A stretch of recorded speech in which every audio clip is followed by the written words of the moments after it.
जय मित्रांनो, तर आज आपण पाहणार आहे मुंबई लोहमार्ग पोलीस. मुंबई लोहमार्ग पोलीसला 2024च्या भरतीमध्ये आपल्याला माहितीच आहे की 51 जागांसाठी तिथं भरती झाली होती.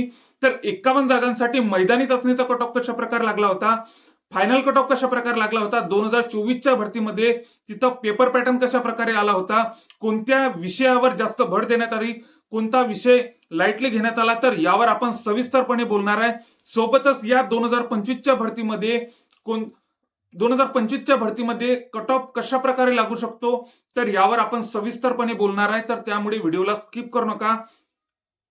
चॅनलला जर नवीन असाल तर चॅनलला नक्कीच सबस्क्राईब करून ठेवा, जेणेकरून ज्या समोरच्या अपडेट्स आहे, मैदानी चाचणीचे अपडेट्स असो की इतर कोणतेही अपडेट असो, ते आपण आपल्या चॅनलवर टाकत असतो, अचूकपणे टाकत असतो. त्यामुळे आपल्या चॅनलला नक्कीच सबस्क्राईब करून ठेवा. ज्यांनी मुंबई लोहमार्गाला अर्ज भरलेला आहे त्यांनी नक्कीच आपल्या चॅनलला सबस्क्राईब करून ठेवा. हा व्हिडिओ स्पेशल त्यांच्यासाठीच आहे. तर आता आपण पाहूयात की पेपर पॅटर्न 2024चा मुंबई लोहमार्गाचा कशा प्रकारे होता, कोणत्या विषयावर जास्त भर देण्यात आली, कोणता लाईटली घेण्यात आला. तर 51 जागांसाठी पेपर पॅटर्न कसा होता, तर आपण पाहूयात की गणित बुद्धिमत्ता 30 मार्काचं, मराठी 25 मार्कांचं, तर जीके 45 मार्कांचं. यावरून आपल्याला एकच समजून येते की जीके आणि मराठी भरपूर प्रमाणात असं मुंबई लोहमार्गाला विचारलं गेलेलं आहे. 70 मार्कांचं मुंबई लोहमार्गाला जीके मराठी विचारलं गेलेलं आहे. फक्त 30 मार्कांचं गणित आणि बुद्धिमत्ता विचारलं गेलेलं आहे. म्हणजे सर्वात जास्त भर हा जीकेवर आणि मराठीवर होता. त्यामुळे ज्यांचं जीके मराठी बऱ्यापैकी आपल्याला माहितीच आहे की कोकण साईडचे जे जिल्हे आहेत तिथं ठाणे असो, मुंबई असो, या ठिकाणी जीके सर्वात जास्त विचारल्या जात असते. म्हणजे बऱ्यापैकी जीके मराठी सर्वात जास्त विचारले जाते. तर आता याचा 2024चा फायनल कट ऑफ कशा प्रकारे लागला होता, तर तो आपण सविस्तरपणे पाहूयात. त्यामुळे व्हिडिओला स्किप करू नका. तर ओबीसी कॅटेगरी या कट ऑफ वरून आपल्याला नक्कीच इतकं समजून येईल की 51 जागांसाठी तर इतका कट ऑफ लागला. तर यावेळेस जागा किती आहे, तर 743 इतक्या जागा आहेत. या 743 जागांसाठी आपल्याला किती टोटल करावे लागेल की आपण सिलेक्शन यादीमध्ये आपलं नाव येईल, तर एक प्रकारचा अंदाज येऊन जाईल. म्हणजे आपल्या समोर एक टार्गेट येऊन जाईल. आपण या लिस्ट बद्दल आपण सविस्तरपणे बोलणार आहे. तर आता व्हिडिओ स्किप करू नका. तर ओबीसी कॅटेगरी बद्दल बोलू आता सध्या की ओबीसी कॅटेगरीच्या 4 जागा होत्या. ओबीसी सर्वसाधारणच्या 4 जागा, महिलांसाठी 4 जागा, स्पोर्टमॅनसाठी 2 जागा आणि प्रकल्पाची 1 जागा, अशा प्रकारे, आणि होमगार्डची 1 जागा, अशा प्रकारे 12 जागा आपल्या ओबीसी कॅटेगरीला होत्या. तर ओबीसी कॅटेगरीच्या सर्वसाधारणची लिस्ट किती लागली, तर सर्वसाधारणची लिस्ट 115 मार्कांवर लागली. तर इथं आपल्याला एक प्रकारचं विशेष बाब आपल्याला आढळून येते की होमगार्डची 1 जागा होती, तर होमगार्डची एका जागेसाठी लिस्ट किती लागली, तर 128 मार्कांवर होमगार्ड ओबीसीची लिस्ट ही 128 मार्कांवर लागली, जे की सर्वसाधारण ओबीसीची लिस्ट ही फक्त 115 मार्कांवर तिथं मागच्या वर्षी लागलेल्या आहे. 2024च्या भरतीमध्ये महिलांच्या 4 जागांसाठी कट ऑफ कसा लागला होता, तर 106 मार्कांवर फक्त महिलांचा कट ऑफ हा लागलेला होता. त्याच्यानंतर स्पोर्टमॅनच्या 2 जागा होत्या. स्पोर्टमॅनच्या 2 जागांसाठी कसा कट ऑफ गेला होता, तर 116 मार्कांवर स्पोर्टमॅनचा कट ऑफ गेलेला होता. त्याच्यानंतर प्रकल्पाची 1 जागा होती, 110 मार्कांवर प्रकल्पाची लिस्ट ही गेलेली आहे. त्याच्यानंतर बस होमगार्डची आता इथं विशेष बाब अशीच आढळून आली की होमगार्डची 1 जागा होती, तर एका जागेसाठी 128 मार्कांवर मेरिट गेली. तर त्याच्यानंतर सर्वसाधारणची मेरिट ही फक्त 115 मार्कांवर तिथं आपल्याला लागताना दिसत आहे. तर त्याच्यानंतर दुसरी कॅटेगरी पाहूयात. आता ओपन कॅटेगरी बद्दल बोलूयात. ओपन कॅटेगरीच्या 2 जागा होत्या सर्वसाधारणच्या, तर 2 जागांसाठी दोन्ही मुलं एनटीसी कॅटेगरीचे तिथं बसलेले आहे. म्हणजे एक 137 मार्कांवर, तर दुसरा 134 मार्कांवर ओपनची लिस्ट ही मुंबई लोहमार्गाला लागलेली होती 134 मार्कांवर. महिलांच्या 2 जागा होत्या. महिलांच्या 2 जागांसाठी 119 मार्कांवर मेरिट ही गेली होती. त्याच्यानंतर एक सर्व्हिसमॅनची लिस्ट ही 112 मार्कांवर एकच ओपनची जागा होती. अनाथची 101 मार्कांवर. अशा प्रकारे ओपनची लिस्ट ही सर्वसाधारणची 134 मार्कांवर, महिलांची 112 मार्कांवर, 119 मार्कांवर, तर एक्समॅनची 112 मार्कांवर, अनाथची 101 मार्कांवर, अशा प्रकारे ओपनची लिस्ट लागलेली आहे. समोरची कॅटेगरी बघूयात आपण.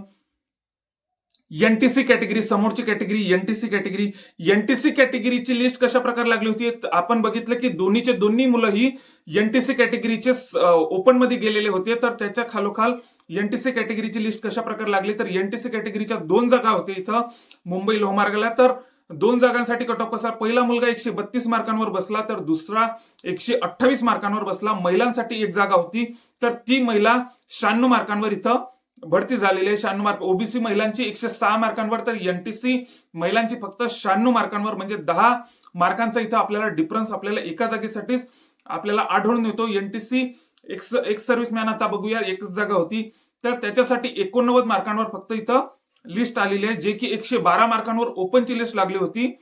आपल्या एनटीसी ओपनची लिस्ट लागलेली होती माजी सैनिकची. त्याच्यानंतर दुसरी कॅटेगरी पाहूयात आपण, एससीबीसी कॅटेगरी. एससीबीसी कॅटेगरीचा जर आपण विचार केला एससीबीसी कॅटेगरीचा, तर तिथं 2 जागा सर्वसाधारण पुरुषांना होत्या. तर 2 जागांसाठी कट ऑफ कसा लागला, पहिला मुलगा 132 मार्कांवर तर दुसरा 128 मार्कांवर तिथं मुलगा भरती झालेला आहे. तर 128 मार्कांवर एससीबीसीची लिस्ट लागलेली आहे. एक्स सर्व्हिसमॅनचे 103 मार्कांवर महिलांच्या 2 जागा होत्या. महिलांच्या 2 जागांसाठी फक्त 88 मार्कांवर ही एससीबीसी महिला तिथं भरती झालेली, 88 मार्कांवर. समोरची कॅटेगरी बघूयात, एससी कॅटेगरी. एससी कॅटेगरीच्या 3 जागा ह्या सर्वसाधारणला होत्या. तर 3 जागांसाठी कट ऑफ कशा प्रकारे लागला, तर 120 मार्कांवर एससी कॅटेगरीचा सर्वसाधारणचा कट ऑफ लागलेला आहे. पहिला मुलगा 126 मार्कांवर, दुसरा 120 मार्कांवर, तिसरा 120 मार्कांवर. तर ह्या ज्या कॅटेगरी आहेत, एसबीसी असो, एससी असो, एसटी असो, ह्या ज्या 3-4 कॅटेगरी आहेत, तर या कॅटेगरीमध्ये काय होत असते, एक प्रकारचा फरक आपल्याला आढळून येत असतो की पहिला मुलगा जरी 135, 134, 132 असे मार्क जरी घेत असला तरीही या कॅटेगरीमध्ये, ह्या ज्या 3-4 कॅटेगरी आहेत, एससी, एसटी, एसबीसी यासारख्या कॅटेगरीमध्ये बऱ्या प्रमाणात गॅप पडत असतो. म्हणजे जागा जरी 3 असल्या एका ठिकाणी, समजा उदाहरणार्थ एका ठिकाणी जागा 3 आहेत, तर एका ठिकाणी जागा 3 आहेत, तर पहिला मुलगा जर 134 मार्कांवर असला, 132 मार्कांवर असला, तर दुसरा मुलगा नक्कीच हा 126, 127 अशा प्रकारे या कॅटेगरीमध्ये हा गॅप पडत असतो. सारखे मार्क येत नसतात. म्हणजे 132 जर पहिला मुलगा घेत असला तर 130 असा कधी घडून येत नाही. बऱ्याचशा ठिकाणी असंच घडते की यामध्ये पहिल्या आणि दुसऱ्या मुलग्यामध्ये 8 ते 10 मार्कांचा इथं आपल्याला डिफरन्स आपल्याला दिसून येतो. तर या एससी, एसटी, एसबीसी या कॅटेगरीसाठी होते. तर एससी कॅटेगरीच्या 3 जागांसाठी 120 मार्कांवर कट ऑफ गेलेला होता. फिमेलच्या 2 जागा होत्या, त्यांच्यासाठी कट ऑफ हा 93 मार्कांवर गेलेला होता. त्याच्यानंतर दुसरी कॅटेगरी बघूयात, एसटी कॅटेगरी. एसटी कॅटेगरीच्या 4 जागा होत्या एसटी कॅटेगरीच्या. तर एसटी कॅटेगरीच्या 4 जागांसाठी कट ऑफ कसा लागला होता, तर पहिला मुलगा 123 मार्कांवर, दुसरा 120 मार्कांवर, तिसरा 117 मार्कांवर, तर चौथा 117 मार्कांवर. म्हणजे मागचे 2 मुलं 117 मार्कांवर तिथं भरती झालेले आहेत. त्याच्यानंतर महिलांना पण 3 जागा होत्या, तर 3 जागांसाठी 104 मार्कांवर महिलांची तिथं लिस्ट लागलेली आहे. स्पोर्टमॅनची लिस्ट 1 जागेसाठी 100 मार्कांवर तिथं लागलेली आहे. प्रोजेक्टची लिस्ट 79 मार्कांवर तिथं लागलेली आहे. होमगार्डची 119 मार्कांवर लिस्ट लागलेली आहे. तर अशा प्रकारे एसटी कॅटेगरीच्या लिस्ट ह्या लागलेल्या होत्या. त्याच्यानंतर आता आपण पाहूयात दुसरी कॅटेगरी, ईडब्ल्यूएस कॅटेगरी पाहूयात. दुसरी ईडब्ल्यूएस कॅटेगरी. तर ईडब्ल्यूएस ला सर्वसाधारणला 3 जागा होत्या. पहिला मुलगा 127 मार्कांवर, दुसरा 107 मार्कांवर, तर तिसरा 106 मार्कांवर. अशा प्रकारे मेरिट ही गेली होती. फिमेलला 2 जागा होत्या. फिमेलचा कट ऑफ कसा गेला होता, पहिली मुलगी 92 मार्कांवर, तर दुसरी फक्त 76 मार्कांवर. मुंबई लोहमार्गला तिथं 76 मार्कांवर ईडब्ल्यूएस ची महिला तिथं भरती झालेली आहे. ईडब्ल्यूएस कॅटेगरीच्या महिलांचा जर आपण विचार केला तर मागच्या 2024चा जर भरतीचा विचार केला तर बऱ्याचशा ठिकाणी ईडब्ल्यूएस महिलांच्या जागा ह्या खाली गेलेल्या आहेत. तर ईडब्ल्यूएस महिलांसाठी इतकंच सांगायचं आहे की तुम्ही जर 105 मार्क जरी आपण टोटल केली तर आपले लागण्याचे चान्सेस बऱ्यापैकी असतात. त्यामुळे ईडब्ल्यूएस कॅटेगरीच्या महिलांनी नक्कीच चांगलं 100% देण्याचा या भरतीमध्ये प्रयत्न करा. कारण की ईडब्ल्यूएस महिलांची फक्त 76 मार्कांवर मुंबई लोहमार्गाला लिस्ट लागलेली आहे. समोरची कॅटेगरी बघूयात. समोरची कॅटेगरी विजय कॅटेगरी, डीटीए कॅटेगरी. विजय कॅटेगरीच्या बघू आता. विजय कॅटेगरीला 3 सर्वसाधारणला जागा होत्या, जे की 132 मार्कांवर पहिला, दुसरा 128 मार्कांवर, तर तिसरा 127 मार्कांवर. अशा प्रकारे 3 जागांसाठी 127 इतकी मेरिट विजय कॅटेगरीची राहिली होती. फिमेलचा जर बघितलं एकच जागेसाठी 113 मार्कांवर फिमेलची लिस्ट ही लागलेली आहे, जे की इतर कॅटेगरीच्या कंपॅरिझन मध्ये फिमेलची लिस्ट ही विजय कॅटेगरीची हाय लागलेली आहे. तर अशा प्रकारे आपण सविस्तरपणे या मेरिटवर आपण सविस्तरपणे बोललो. सोबतच आता मागच्या वर्षी किती जागा होत्या? 51 जागा होत्या फक्त, आणि यावेळेस जागा किती आहेत? 743 इतक्या जागा आहेत. 700 जागा यावेळेस शिल्लक आहेत. तर या भरतीमध्ये जर त्या टाईपचा जर पेपर पॅटर्न आला, त्या टाईपचे जर प्रश्न आले, त्या तितकीच काठिण्य पातळी असली, जरी आपण इतकीही जरी टोटल जर आता सर्व यामध्ये या मुंबई लोहमार्गाचा जर आपण विचार केला तर या कटऑफवरून आपल्याला काय आढळून येतं? तर महिला कॅटेगरीचा बऱ्यापैकी मेरिट ही खाली आलेली आहे.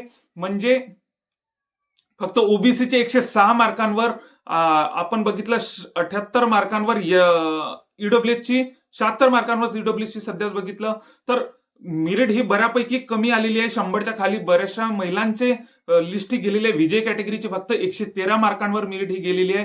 त्याच्यानंतर महिला प्रवर्गाचा जर विचार केला सर्व कॅटेगरींचा तर बऱ्यापैकी महिला कॅटेगरीचा कट ऑफ हा बऱ्यापैकी खाली आलेला आहे. या 743 जागांमध्ये तर नक्कीच आपल्या भरती मुंबई लोहमार्ग हा एक बऱ्यापैकी चांगला पर्याय ज्यांनी इथं अर्ज केलेला आहे त्यांच्यासाठी बऱ्यापैकी फॉर्म हा बसलेलाच आहे. म्हणजे फॉर्म जिल्हा निवड योग्यच तुम्ही केलेली आहे. त्यामुळे 743 जागांमध्ये आपलं नाव यायला पाहिजे. तर आपण टार्गेट काय ठेवायला पाहिजे? तर सर्वसाधारणसाठी इतकं जरी आपण टार्गेट ठेवलं, काठिण्य पातळी जर या टाईपची जर राहिली पेपरची, तर आपलं सिलेक्शन हे नक्कीच होऊ शकते. तर आणखीही यामध्ये आणखी कसे प्लस मार्क करता येईल याकडे आपलं लक्ष नक्कीच असायला पाहिजे. व आणखी जशी आता मुंबई जीआरपीची जशी मैदानी चाचणीची अपडेट भेटेल तशी आपण आपल्या चॅनलवर नक्कीच टाकू. त्यामुळे चॅनलला सबस्क्राईब करून ठेवा व ज्यांनी मुंबई लोहमार्गाला अर्ज केलेला आहे त्यांच्यापर्यंत हा व्हिडिओ नक्कीच शेअर करा.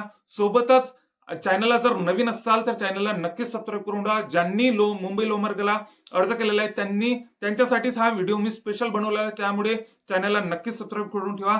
आणखीही जिल्हा विशेषवर मुंबई जीआरपीच्या जिल्हा विशेषवर मी आणखीही व्हिडिओ बनवणार आहे. त्यामुळे नोटिफिकेशनसाठी सबस्क्राईब करून ठेवा. जय हिंद.